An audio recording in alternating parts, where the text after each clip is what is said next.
Historia ya Marekani na Amerika yote ya Kaskazini mara nyingi huandikwa kwa mtazamo wa ushindi wa Ulaya, ugunduzi wa dunia mpya na kuanzishwa kwa taifa kubwa la kidemokrasia. Lakini nyuma ya simulizi hiyo kuna hadithi ya uvamizi, mauaji ya kimbari na kufutwa kwa ustaarabu wa wenyeji. Bara hilo ambalo kwa maelfu ya miaka lilikuwa maskani ya mamia ya mataifa ya kiasili yalibadilishwa kwa nguvu kubwa kwa koloni la Ulaya. Wenyeji walifukuzwa, wakauliwa, wakanyimwa ardhi zao na leo wako katika vijisehemu vidogo vidogo vinavyoitwa reservations. Hii ina maana moja kubwa. Idadi kubwa ya watu wanaoishi Amerika leo, yani wazungu, Waafrika walioletwa kama watumwa na wahamiaji wengine, ni vizazi vya wageni waliokuja baada ya karne ya 15. Ardhi yenyewe si yao kiasili, walikuja na kuichukua kwa nguvu. Kabla ya mwaka 1492, Amerika ya Kaskazini na Kusini ilikuwa na ustaarabu na watu wake waliokaa kwa maelfu ya miaka. Kule Mexico na Amerika ya Kati kulikuwa na miliki ya Waazteki na Mayan, kusini kulikuwa na miliki ya Wainka na kaskazini kulikuwa na mamia ya mataifa madogo wa Pech, Wanyechen, Wacheyen, Wapek, Wanishinabe, Wacherokee na kadhalika. Wenyeji hawa walikuwa na lugha zao, serikali zao, masharti ya ardhi, mifumo ya biashara, imani pamoja na mila zao. Walikuwa wakilinda ardhi kwa dhana ya umiliki wa pamoja, si ya mtu binafsi. Hii ilileta mgongano mkubwa walipokutana na wazungu waliokuwa na mtazamo wa kibepari wa umiliki binafsi wa ardhi. Kufika kwa Columbus mwaka 1492 kulifungua mlango mpya. Kwanza walifika Wahispania na Wareno, kisha Wafaransa, Waingereza, Waskandinavia na Waholanzi. Walileta bunduki, farasi na meli, teknolojia ambazo wenyeji hawakuwa nazo wakati huo. Mara nyingi walipoingia hawakuomba ardhi, waliweka vituo vya kijeshi, walitumia mikataba isiyoeleweka kwa wenyeji au walichukua tu kwa nguvu. Ardhi yenye rutuba kando ya mito, mashamba na maeneo yenye rasilimali yalitekwa haraka. Wazungu walitumia mbinu mbili kuu: vita na maradhi. Walipiga wenyeji kwa bunduki, mizinga na mbinu za kijeshi za Ulaya.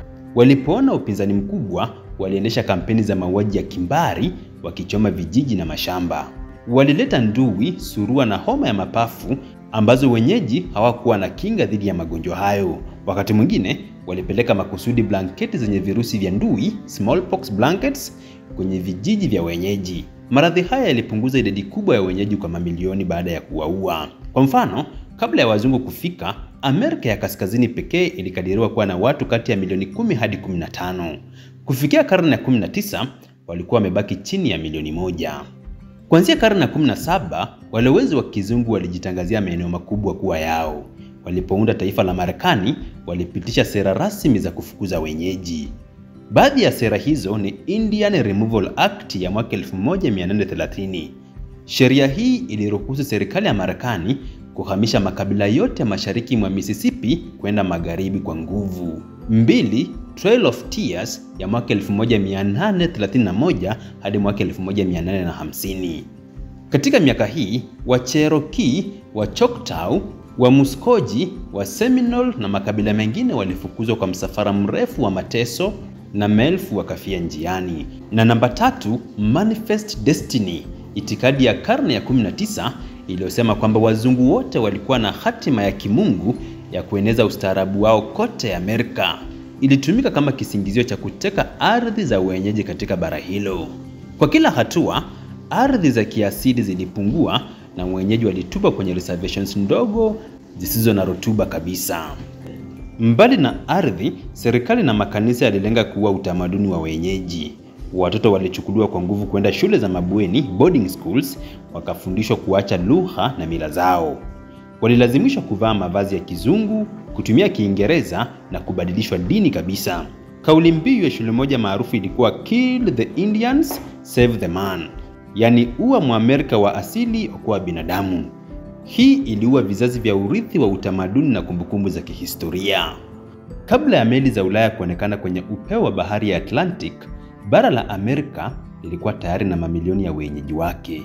Kutoka kwenye misitu minane ya kaskazini mashariki, milima ya Appalachia, tambarare kubwa za kati, jangwa la Arizona hadi pwani ya Pacific na mabonde ya Mississippi, Kila eneo lilikuwa nyumbani kwa taifa au taifa jirani lililojitawala. Hakukuwa na watu wa Amerika kama kabila moja, kulikuwa na dunia ya mataifa. Kaskazini mashariki katika milima ya Appalachia na mabonde ya mito Hudson na Mohawk waliishi Iroquois wanaojiita Haudenosaunee, watu wa nyumba ndefu. Walikuwa shirikisho lenye mataifa 6: Mohawk, Oneida, Onondaga, Cayuga, Seneca na baadaye Tuscarora. Walijulikana kwa demokrasia ya baraza lao la mashamba ya mahindi, maharagwe na maboga.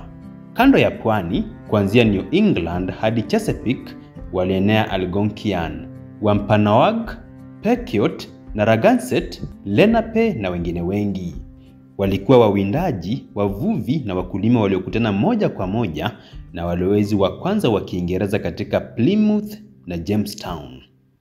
Kusini mashariki mwa bara katika mabonde ya mito Mississippi na Ohio palikuwa na mataifa 5 ya ustaarabu: Cherokee, Choctaw, Chickasaw, Creek yani Muscogee na Seminole.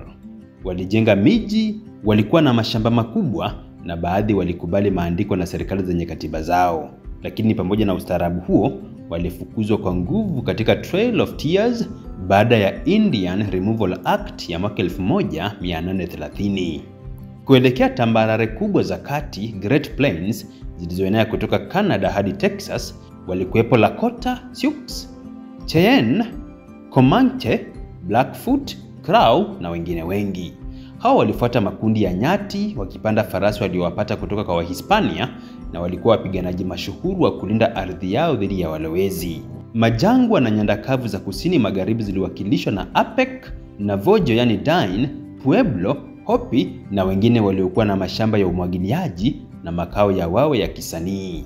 Magharibi na kaskazini magharibi, kuanzia pwani ya Pacific hadi vilima vya Rockies, waliishi Nez Perce, Chinook, Tlingit, Haida, Salish na mataifa ya pwani ambao maisha yao yalitegemea sana samaki hasa salmoni, misitu ya minene na biashara kwa mtandao wa mito.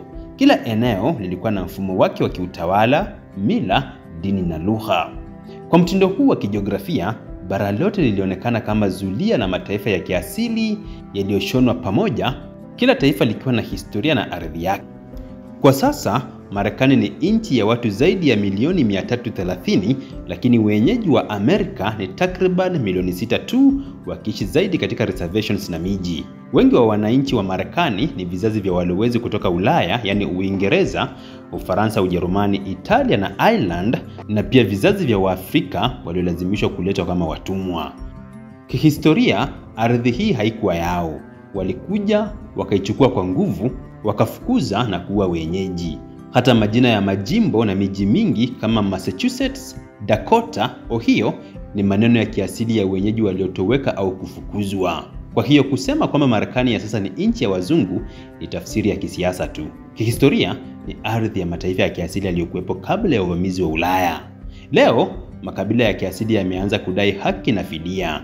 Kuna harakati za kurejesha ardhi za kitamaduni, kulinda lugha zao na kuandika upya historia ili kuondoa simulizi za ugunduzi na badala yake kusema ukweli wa uvamizi.